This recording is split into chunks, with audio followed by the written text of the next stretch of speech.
cette terre. D'un moment à l'autre, si nous sommes étrangers voyageurs, ça veut dire d'un moment à l'autre, nous allons partir. Amen.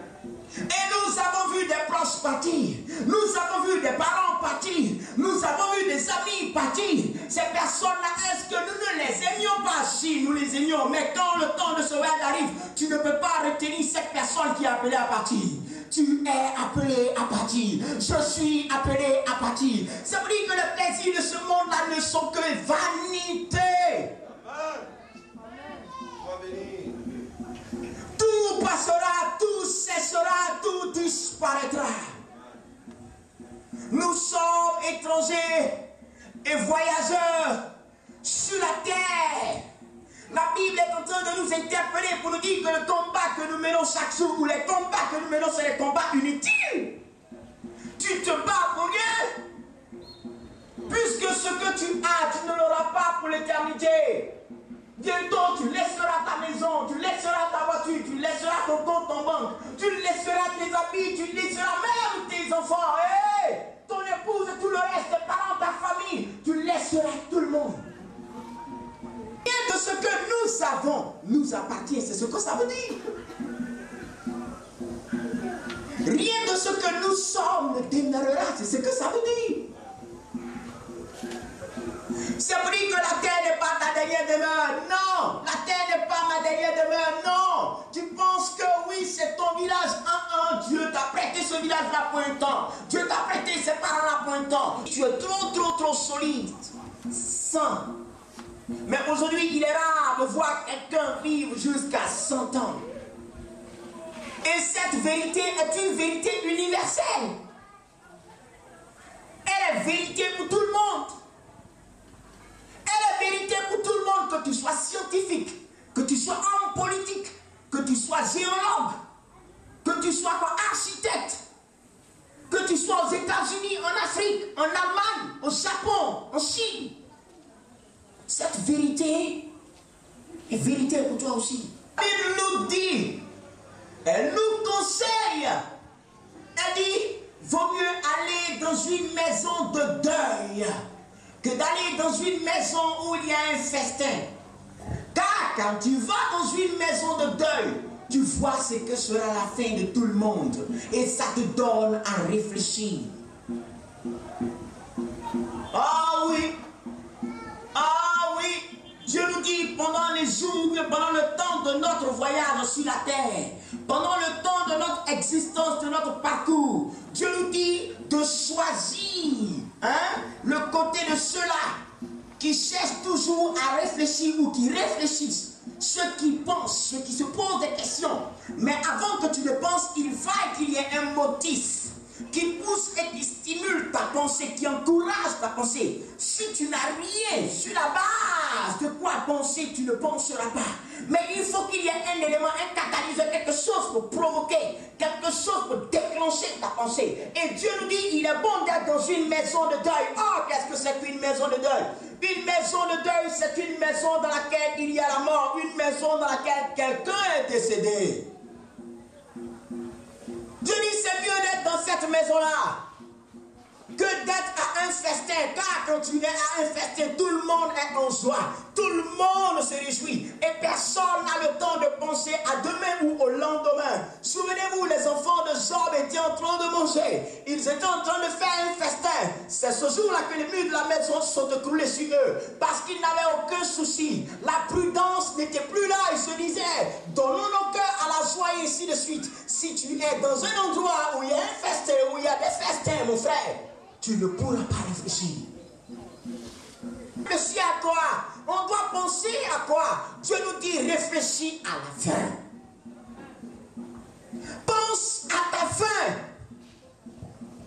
Pose-toi la question de savoir comment tu vas finir. Regarde celui-là qui a fini ce parcours, qui a fini ce parcours et qui continue le voyage. Regarde-le, il a vécu comme toi. Il a mangé comme toi, il a bu comme toi, il a connu des plaisirs comme toi. Mais regarde-le, il est couché, il ne se lèvera plus. Dieu dit, regarde-le, réfléchis, réfléchis, réfléchis. C'est le temps de réfléchir. C'est le temps de penser. Parce que là, tu es encore vivant. Je suis encore vivant. Nous sommes tous vivants. Après la mort, toute activité cesse. C'est-à-dire, après la mort, l'activité de réflexion cesse. Mais si nous sommes encore vivants, nous avons toutes nos capacités pour réfléchir, pour penser et pour choisir. Mais est-ce que tu réfléchis? Est-ce que tu penses? Ce qui est bizarre, c'est que tout le monde est appelé à penser, tout le monde est appelé à réfléchir.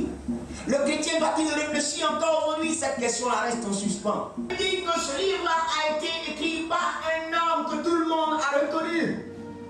Comme sage, tout le monde a reconnu sa sagesse. Tout le monde a admiré sa sagesse. Et cet homme a vécu une vie remplie. Il dit, tout ce que mes yeux ont voulu voir, je n'ai pas empêché mes yeux de le voir. Tous les plaisirs que mon cœur a désirés, je n'ai pas empêché mon cœur d'accéder à ces plaisirs-là. Mais à un moment donné, il nous dit que Dieu a mis dans le cœur de chaque être humain la pensée de l'éternité. C'est-à-dire quoi? L'homme vit, l'homme fait tout ce qu'il veut. Il s'adonne à tout ce qu'il désire, il pratique tout ce qu'il veut. Il va partout où il va. Au peu aujourd'hui, les blancs disent non, la vie c'est une seule vie, donc il faut la vivre à fond. Pendant un certain temps, c'est-à-dire tout le monde fait ça, mais le Seigneur dit dans sa parole que tout ce que vous voyez, dans le cœur, il y a une pensée qui est cachée. Et cette pensée-là, c'est Dieu lui-même qui l'a déposée dans le cœur de tout le monde. C'est la pensée de l'éternité.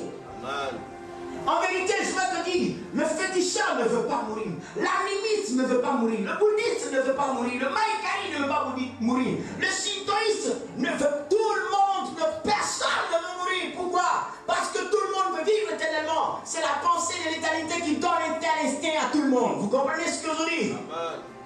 Est-ce que tout le monde ne va pas mourir? Est-ce que parce que tu penses à l'éternité, tu vivras l'éternité? Alors tout le monde a fini par développer une psychose ou une peur de l'éternité. Les scientifiques ont cherché des doctrines pour se consoler face à cet inconnu qu'ils n'ont jamais pu découvrir, qu'ils n'ont jamais pu trouver. D'autres sont allés dire non, n'ayez pas peur de l'éternité, car quand nous mourrons, nous irons quelque part qu'on appelle un purgatoire. Là-bas, nous serons purifiés, ensuite nous irons à un autre endroit. Donc vivez comme vous voulez. Chacun cherche toujours une consolation. Chacun cherche à quoi accrocher sa vie. Il y en a qui vont chercher la consolation dans la religion. D'autres vont la chercher dans, comment on appelle ça, la science.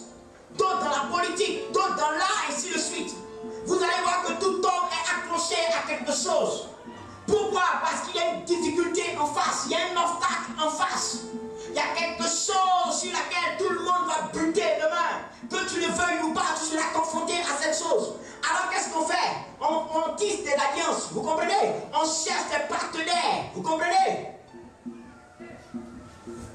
Il y a d'autres qui vont baptiser avec la science, d'autres vont baptiser avec la religion, d'autres vont baptiser avec le satanisme et tout le reste. À qui accrocher ta vie? À qui accrocher ma vie? Est-ce qu'on doit suivre ceux qui disent que la terre est née à la suite d'un Big Bang? Big Bang, c'est quoi ça?